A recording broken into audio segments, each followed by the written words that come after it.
Merci beaucoup. Je suis très honoré de recevoir ce prix parce que d'emblée, la démarche ESG est une démarche que nous avons intégrée comme, non pas comme une contrainte extérieure, mais comme une discipline de meilleures pratiques.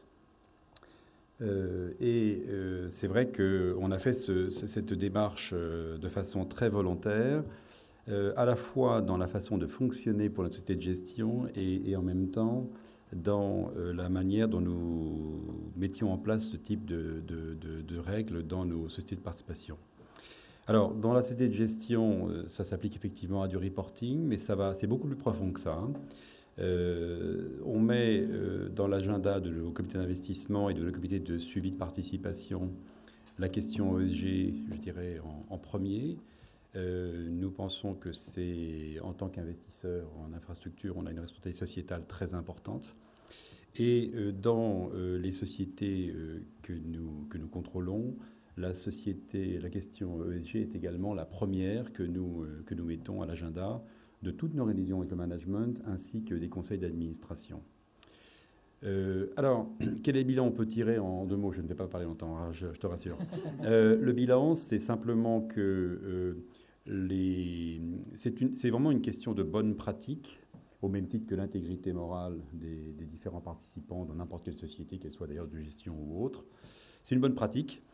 Les règles sont en fait, le pli est très vite pris par les différents intervenants. Et je dirais qu'on n'a eu quasiment aucune espèce de résistance. On a eu 1 ou 2 fois, je pense notamment dans des infrastructures portuaires en Belgique, un manager un peu irrité de voir ses financiers imposer des normes fortes. Puis on a pu assez facilement le convaincre que finalement ces normes, c'était pas du tout le diable, fût-il rouge en Belgique. Donc les gens ont très bien intégré ces contraintes. Deuxième chose que je voudrais dire, et c'est la dernière, c'est que le respect des normes ESG est un vecteur de transmission de valeur très puissant. C'est-à-dire que les gens qui sont dans des sociétés sentent que les actionnaires attachent un très grand prix à la sécurité, à la gouvernance, à l'environnement, à l'emploi, à l'accidentologie. Et ça, c'est quelque chose qui change profondément, et je le pense très sincèrement, profondément la façon dont les sociétés, dont les gens travaillent dans les sociétés. Donc je suis très très honoré de recevoir ce prix.